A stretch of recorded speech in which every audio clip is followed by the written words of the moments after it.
Have you paid any attention to the Johnny Depp and Amber Heard trials? I have watched quite a bit of it because my wife really loves it and she watches it in bed at night.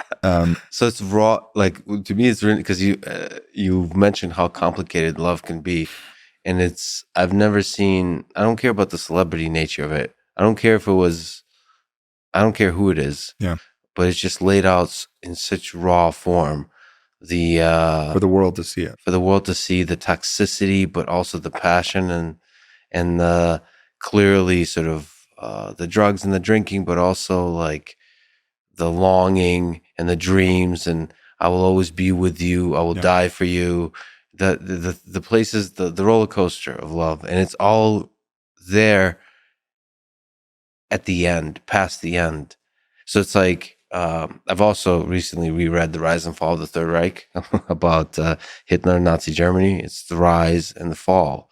And it's interesting to look at the entirety of that process after it's all over, many, many decades after it's all over. That book in particular, written by the person that was actually there. And so here we're seeing two people in the context of the courtroom analyzing this rise and fall of a love affair. It's fascinating. You know, the truth is, I was telling my wife this actually just the other day because she was asking me what I thought about it. It makes me really sad. It's humorous. Don't get me wrong. There's a lot of parts in it that are just really funny. But I look at it and I also see the internet.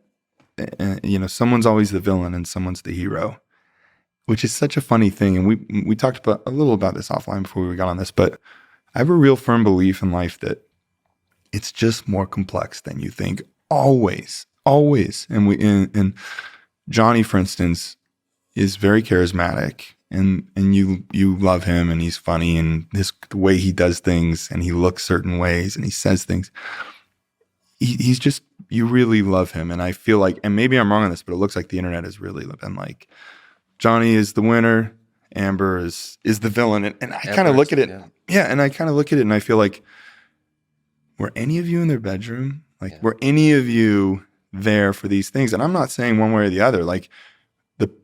All I see when I look at that is two people with a lot of deep-seated hurt, anger, and that anger is so poisonous to both of them, and they're getting through it in the way that they only know how. And I'm not saying we shouldn't be able to look at parts of it and laugh about it and stuff and be virtuous or something, but just that there's not a hero. It's more complicated. Yeah, I think unless you've been living with Amber and Johnny, you don't know. And just because one seems more charismatic in the moment or funnier or more believable even, doesn't mean that their truth is the truth.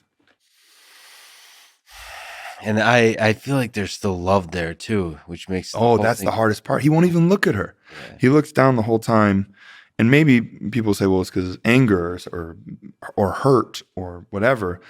But the way that she looks and stuff, it just feels like there's so much hurt there that it hurts me to watch it. I just feel like, oh, my heart just like aches for them and for both of them. And I don't know either of them personally. And I don't know. It just hurts. But I've never seen sort of love laid out in this raw kind of way. It makes me feel better about, like, it almost gives you, seeing people have gone through a struggle in this sort of mundane kind of way gives you room to struggle yourself about the messiness of love. So true. Like you're supposed to, like relationships are supposed to be simple and whatever, but this oh man, it's like art. Yeah. And for the record, I don't feel like it shouldn't be shown. I think it's actually really beautiful art. And I agree there's going to be a lot of people who walk away from it and are changed in certain ways or look at things different. I'm not saying it's changing the whole world, the Johnny Depp trial, but it's art. It's just like you would look at a painting and it might affect you. My only commentary is more that I think it's silly when people say who's right and who's wrong and who's the clear villain and who's we love as humans, we have to have an answer for everything. We have to put everything in a box. And it's like, well, we're looking at this and we're deciding you're right and you're wrong. And I just think it's silly unless it's your life.